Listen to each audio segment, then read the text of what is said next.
രാത്രി ഉറങ്ങാൻ കിടന്നാൽ രാവിലെ എണീക്കും എന്ന് ഉറപ്പില്ലാത്ത ഈ ലോകത്ത് നമ്മൾ എന്തിന് അഹങ്കാരം കാണിക്കണം?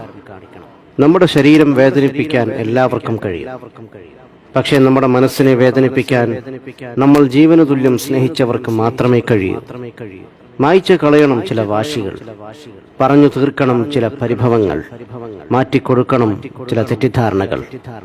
നാളെ നമ്മളിൽ ആരുണ്ടാവുമെന്ന് പറയാൻ പറ്റില്ല.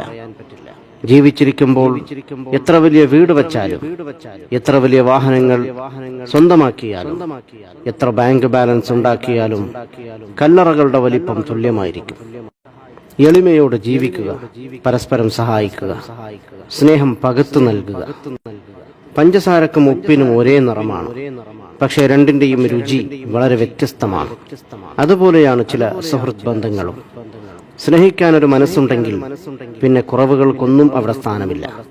കുറവുകൾ അറിഞ്ഞു സ്നേഹിക്കുമ്പോഴാണ് സ്നേഹം യാഥാർത്ഥ്യമാവുന്നത്. കൂര ചെറുതാണെങ്കിലും അതിനുള്ളിൽ സമാധാനമുണ്ടെങ്കിൽ അത് കൊട്ടാരത്തെക്കാൾ വലുതാണ്. നമ്മളെക്കാൾ ഉയരത്തിലുള്ളവരെ നോക്കുമ്പോൾ നമുക്ക് വിഷമവും ദുഃഖവും തോന്നാം.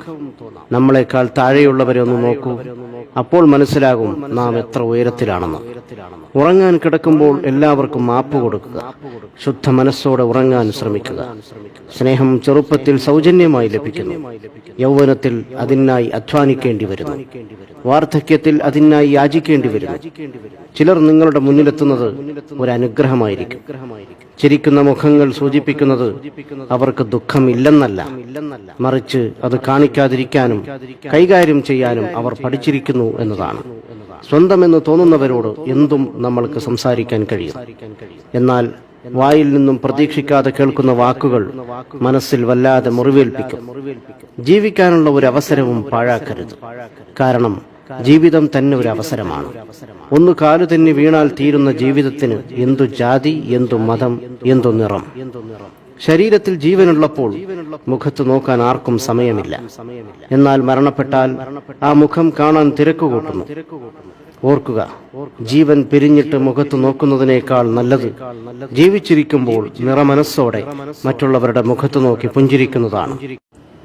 അനുഭവത്തെക്കാൾ വലിയൊരു പാഠവും ജീവിതത്തെക്കാൾ വലിയൊരു വിദ്യാലയവും ഈ ഭൂമിയിലില്ല. ഒന്നോർക്കുക, പാവപ്പെട്ടവനും പണക്കാരനും 6 അടി മണ്ണ് മാത്രം.